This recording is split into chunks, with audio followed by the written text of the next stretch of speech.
কোনো কিছু করতে গেলেই বাসটা খাবো। R15M মেবি এটার নাম, না এটাই সেটা। ওয়ান ডে ইনশাআল্লাহ। এটা বাংলাদেশের সবচেয়ে হাইয়েস্ট মোটর পার্টসের বিজনেস এরিয়া। আসসালামু আলাইকুম everyone, welcome to another new episode of MAHIN PRO। And এখনকার ব্লগে আমি যাব বাইরে একটা জায়গা থেকে টাকা তুলতে, এন্ড আপনাদের সাথে একটা বাইকের গ্রাফিক্স নিয়ে আলাপ করবো, যেটা একটা অলরেডি ব্যাড লাক হয়ে গেছে আমার সাথে, বাট কিছু করার নাই, এটা মেনে নিতে হবে। লেটস সি কি হয়। এন্ড গাইস, সব থেকে দুঃখের যে বিষয়টা, যেটা আমার সাথেই হয় কেন আমি জানি না, মানে আমি কোনো কিছু করতে গেলেই বাসটা খাবো, একটা আটকায় যাবোই। তো আমি অলরেডি রেডি হচ্ছিলাম এখান থেকে মানে ঢাকায় যাওয়ার উদ্দেশ্যে, এবং কি গ্রাফিক্স করাবো সেটার উদ্দেশ্যে। বাট অল ওভার সাডেনলি আমি যেই গ্রাফিক্সটা করাতে গেছিলাম, এই গ্রাফিক্সটা অলরেডি বাজারে চলে আসছে R15 ইন্দোনেশিয়ান V4 এ। এটা ভ্যালেন্টিনো রোসির স্পেশালিটি। এখন এটা আমি অনেকভাবে চিন্তা করলাম, আমি আরো অনেকগুলো গ্রাফিক্স দেখাচ্ছি যেগুলো দেখলে বুঝতে পারবেন। তো এগুলো সবকিছু যাচাই বাছাই করে আমার কাছে মনে হয়েছে ওই গ্রাফিক্সটাকে একটু চেঞ্জ করে ওখানে লাইট বেগুনি যেটাকে বলে ওই কালার এন্ড নিয়নের মিশ্রণ করে আমাদের বাইকটা ইউনিক রাখবো। হ্যাঁ, মেবি এটা ক্লাসিক ভাইবটা থাকবে না, একটু হিবি জিবি, বাট লুকটা ক্যামেরাতে অনেক সুন্দর আসবে। এন্ড আমার ভিউয়ার্সরা মেবি আই থিঙ্ক তারা পছন্দ করবে। তারপরে আমার বাইকে আরো তফাৎ থাকবে, আরো অনেক ধরনের মডিফিকেশন আমার বাইকে আমি নিয়ে আসবো। ক্রাউন থেকে শুরু করে ইচ অ্যান্ড এভরিথিং, লাইক একটা মানে বিস্ট হয়ে যাবে, যেটা আপনারা বুঝতেই পারতেছেন। আমি সহজে মডিফাই করি না। আমি আমার স্পোর্টস বাইকগুলো যে দুটো নিয়েছি বা তিনটা নিয়েছি, কোনোটাকে মডিফাই করার সুযোগ হয়নি, তার আগেই সেল করেছি। একমাত্র এটাতে সুযোগ হচ্ছে, এটাতে আমি ছেড়ে কথা বলবো না। এখানে কার্বনের স্টিকার অথবা যেটাকে আমি হাইড্রোফোবিক বা হাইড্রা সামথিং বলে, ওইটা করাবো। টোটাল বাইকটা একটা মডিফাইড আপনাদের ভাই মাহিন তার বাইক, যাতে বোঝা যায় যে এটা মাহিন ভাইয়ের বাইক বা মাহিনের বাইক, সেইটার জন্যই আসলে আমার ঢাকাতে যাওয়া। তারপরেও আরেকটা ব্যাপার আছে, সেটা হচ্ছে বাইকের সার্ভিসটাও করাতে হবে, কারণ বাইকের সার্ভিস 7,000-8,000 করানো হয়েছিল, আর এখন 16,000 পর্যায়ে চলে যাচ্ছে। এখন যদি মাস্টার সার্ভিস না করা হয়, বাইকের কন্ডিশন আরো খারাপ হয়ে যেতে পারে, কারণ আমি আমার বাইককে অনেক বেশি ভালোবাসি। এন্ড গাইজ, আমার কুরিয়ারে কিছু টাকা আটকে আছে, আমার ক্যামেরা সেল করার টাকা। এটা 2 দিন হয়ে গেল, এখনো পাইলাম না কেন, আল্লাহ জানে। চলেন আগে ওইখানে যাই, দেন দেখি টাকাটা আদায় করা যায় কিনা, দেন শুনবো যে আসলে কি হয়েছে বিষয়টা। কজ অলমোস্ট 2 দিন শেষ, মানে যেদিন নিয়েছে তারপরেও টানা 2 দিন হয়ে গেল, এখনো পর্যন্ত আমি কন্ডিশনের টাকাটা পেলাম না কুরিয়ার থেকে। তো আগে যাই, আমরা কুরিয়ার থেকে ওটা ব্যবস্থা করি, কারণ এই বাইকের পিছনে অলমোস্ট 25,000 টাকা মতো আমি ঢালবো, জাস্ট মডিফাই অ্যান্ড যেটাকে বলে কি সার্ভিসের পিছনে।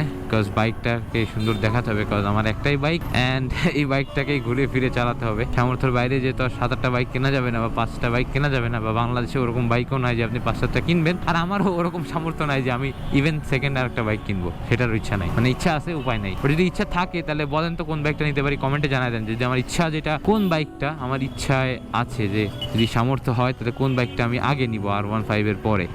ওয়েল, কুরিয়ার সার্ভিসে চলে আসছি, এখন দেখি কি হয়। আজকে 48 ঘন্টা বা তার বেশি পার হয়ে গেল, এখনো পর্যন্ত পেলাম না। গতকাল এসেছিলাম, বললো যে ওই দিনেরটা এখনো আসে নাই, এখন গেলে বুঝতে পারবো। তো আগে এখানে বাইকটা পারফেক্টলি পার্ক করি, তারপরে ওখানে যা দেখছি কি হয়। আমার দিকে একটা কন্ডিশন ছিল, মানে টাকাটা পাবো।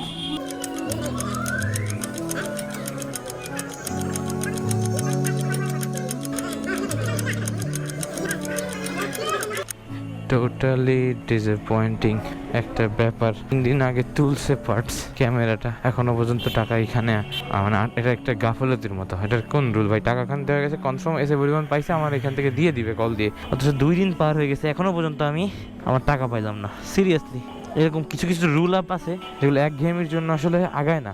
আমার সাথে করছে তাই, একটা বড় অ্যামাউন্ট, এটা ইভেন এখনো পর্যন্ত আমি পাইলাম না। আর একটা জিনিস কিন্তু হতে পারে, বাইকে একটা ইম্পর্টেন্ট জিনিস আমি লাগাই ফেলি, চলেন, সেটা হচ্ছে যে মোবাইল স্ট্যান্ড। মোবাইল স্ট্যান্ড মানে যেখানে মোবাইলটা রেখে আর কি, বিকজ ঢাকাতে আমি কিছুই চিনি না, তো সেই ক্ষেত্রে দেখা গেল এটা আমাকে অনেক হেল্প করবে। কারণ একবার মিরপুর আর একবার পুরান ঢাকা, এই দুটো জায়গাতে আমার অনেক দৌড়াদৌড়ি পড়বে আসলে। যাই হোক, এখন RN রোডে যাবো, দেখি ওই যে মোবাইল স্ট্যান্ড ওইটা লাগাইতে হবে, যাতে ঢাকায় যে কয়দিন আসছি বা থাকবো, 4 তারিখ থেকে হয়তো বা 6 তারিখ পর্যন্ত থাকবো, ওর ভিতরে যাতে কোনো ইস্যু আমার পোহাইতে না হয়, সেই জন্যই আর কি এটা আমার চিন্তা ভাবনা আছে। এখন দেখা যাক, আগে ওখানে যাই, না এটার দামটাও শুনতে হবে, কজ দাম ঠিকঠাক না হলে তো হবে না। এখান থেকে আগে দাম শুনতে হবে, তারপরে বলতে পারবো কোনটা নিব। আসসালামু আলাইকুম আঙ্কেল, ভালো আছেন? ও সেই R15M মেবি এটার নাম। ওইখানে যে গ্লাভসটা দেখলাম, ওয়ান ডে ইনশাআল্লাহ। কত দামি গ্লাভস ভাই রে ভাই, 3600 মেবি 3500 টাকা লাস্ট, এটা out of budget. Then again ওই যে ফোন হোল্ডার, এটা তো জরুরি জিনিস, বাট এখন এতগুলো টাকা খরচ করবো ভাই, বাইক মডিফিকেশন এক্সেট্রা সব ভরে যাচ্ছে। গোপ্রোর যেটা দেখুন ভিডিও করতেছে, যেটাতে আপনার ভিডিও দেখেন, স্ক্রিন প্রোটেক্টর আমি লাগাই না, মানে যেটাকে আপনার বলে হচ্ছে কাচের স্ক্রিন প্রোটেক্টরটা লাগানো ছিল, কিন্তু ওই মিডিয়া মোড লাগাইলে ওটা খুলে যায়। তো ওখানে আমি ওই একটু ভালো মানের পলিথিন, যেটাকে পলি স্টিকার বলে ওটা লাগাইছিলাম, বাট ওটা একটু ছিঁড়ে মতো গেছে। এখন ওটা চেঞ্জ করতে হবে, চেঞ্জ করবো বলে করা হয় না, ছোটো ছোটো জিনিসগুলোকে পাত্তা দেওয়া হয় না। অথচ এই গোপ্রো দিয়েই এত ভিডিও, গোপ্রো নিয়েই এত দূর মোটামুটি আসা। আর আলহামদুলিল্লাহ আমরা অলমোস্ট 80,000 একটা ফ্যামিলি হয়ে যাচ্ছে ফেসবুক পেজে। যারা ফেসবুক পেজটা চিনেন না, এই চ্যানেল থেকে তারা MH Mine 360 লিখলে ফেসবুক চলে আসবে, ইভেন MH লিখলেও চলে আসবে ইনশাল্লাহ। আমাদের ফেসবুকে একটা বড় সড়ো কমিউনিটি বিল্ড হচ্ছে, ইনশাল্লাহ ইউটিউবেও আমরা খুব দ্রুতই কমিউনিটিটা বিল্ড করে ফেলবো। ও ভাই, well I am little bit confused because এটা ঢাকাতে এই গ্রাফিক্স করাইতে অলমোস্ট 7,000 যাবে, আর এইখানে 4,500, যেখানে 2.5K এর একটা বিগেস্ট তফাৎ আছে। এখানে 2,500-এর তফাৎটা কতটুকু আমার উপরে যাবে এটা আমি বুঝতেছি না। ছোট কুকুর, এটা আমার পাত তলে পড়লে এর মা আমারে ছাড়বে না। তো এখন ভাবতেছি যে কি করা যায়, অ্যাকচুয়ালি আমি বেশ কনফিউজড এটা নিয়ে। শনিবারে আমি অলরেডি যাওয়ার প্ল্যানিংটা করে ফেলেছি, এখন কি করব আমার এখনো টু বি অনেস্ট মাথায় আসছে না যে কি করব। তারপরে আবার জিম জয়েন করার একটা প্যারা আছে, জিম যদি জয়েন না করা হয় তাহলে মানে পেঁচায় যাচ্ছে আমার জন্য। জিম করলে একটু শরীরটা মানে চাঙ্গা থাকে, এখন বেশ ভালোই প্রেসারে পড়ে গেছে, এগুলো সব কিছু মিলাইতে যায়। তারপরে এখন হাসিফ ভাইকে একটা কল দিতে হবে, দিয়ে আমার জিনিসটা কনফার্ম করতে হবে। দেখছি হাসিফ ভাইয়ের সাথে একটু কথা বলে নি, কল ধরে কিনা। ভাই ওই যে ফোন হোল্ডার আছে না, দেখান তো একটু। R15M ইন্ডিয়ানের হ্যান্ডেল ক্রাউন আছে, হ্যান্ডেল ক্রাউন মানে এই যে এটারই একটা কালার ধরেন, এটা 380। এখান থেকে ফোন টোন ইয়ে হয়ে যাবে না, বেরোয় পড়ে যাবে না। কিন্তু এটা হচ্ছে ইন্দোর V3-র, এটা হচ্ছে V3-র, আর V-M লাগাচ্ছে সবাই, কিন্তু এটা ইন্দোর। এই দেখেন চাবির এই সেগমেন্ট দেখছেন, এই যে এটা ইন্দোর V3, দেখেন ওটার যে প্লেট, ওই প্লেটের একটা আমি দেখাবো ছবি, এই দেখেন এই যে এটা। যদি কেউ টান দেয় তখন ধরেন কেউ টান দিল, এই যে কি কালার আছে এটার, ব্লু না, এটাই সেটা। হ্যাঁ, এটা প্রাইস কত? 3,000, তাই না? তো ভালো দাম, এরকম একটা জায়গা আর কি থাকবে, তাই তো বুঝলাম। এটা লং বেলি ব্যান্ড, লং না, এটা এমনি ঢাকাতে একটু কম আছে, যেহেতু আপনাদের এখানে আসছে বেশি হবে, এটা ঠিক আছে। This is done. মানে এটা নিয়ে যাইতে হবে। ক্যামেরা যে এতক্ষণ ধরে অন করছি, আপন এডিট করতে যায় খবর হয়ে যাবে, সমস্যা নেই, এই জন্য তো এডিট করে, নাহলে এত বড় ফুটেজ আমি জীবনেও আমি এডিট করলে একদম কুইতে ফুটেজ নিতাম। সবাই অনেক ব্যস্ত, বুঝতে হবে এটা বাংলাদেশের সবথেকে হাইয়েস্ট মোটর পার্টসের বিজনেস এরিয়া, এখান থেকেই ঢাকা এবং অন্যান্য সব জায়গায় জিনিসপত্র পৌঁছায়। রাইট নাও আমার ডান সাইডে ওই জিনিসটা না লাগানো পর্যন্ত শান্তি পাইতেছি না, ওইটা লাগানোর পরেই অ্যাকচুয়ালি শান্তিটা পাবো। নামাজের সময় হয়ে গেছে, লেটস গো।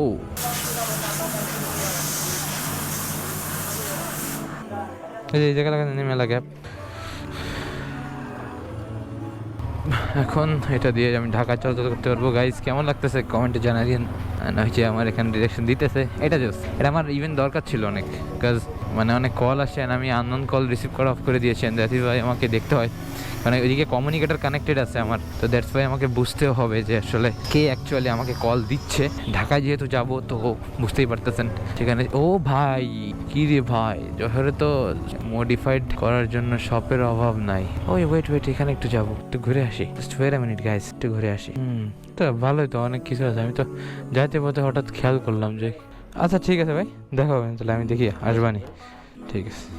তো এটা মনে হয় ওনাদের নিউ শপ, অ্যান্ড ভালোই হয়েছে, অনেক আফটার মার্কেট পার্টস দেখলাম এখানে আছে, অ্যান্ড অ্যাকচুয়ালি আমার প্রয়োজন অনেক।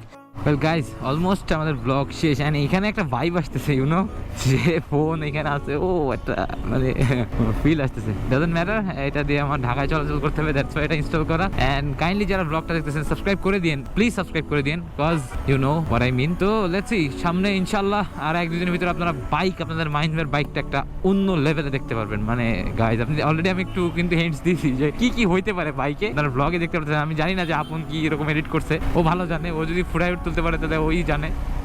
এন্ড এখন আমাকে গুগল ম্যাপ বলেছে turn right, let's take right turn. ও ভাই, এটা কি ছিল? সব কি আমার সাথে আসছে নাকি? কি জ্বালায় পড়লাম একবার এ মারছে একবার ও মারছে বিসমিল্লাহি তাওয়াক্কালতু আলাল্লাহ লা হাওলা ওয়ালা কুওয়াতা ইল্লা বিল্লাহ কাকু এই নাম চালাচ্ছাও কে ওই দেখ nice wow so that is it that's for today সবাই ভালো থাকবেন সুস্থ থাকবেন আল্লাহ হাফেজ and keep watching MH Pro on YouTube and MH 360 on Facebook bye by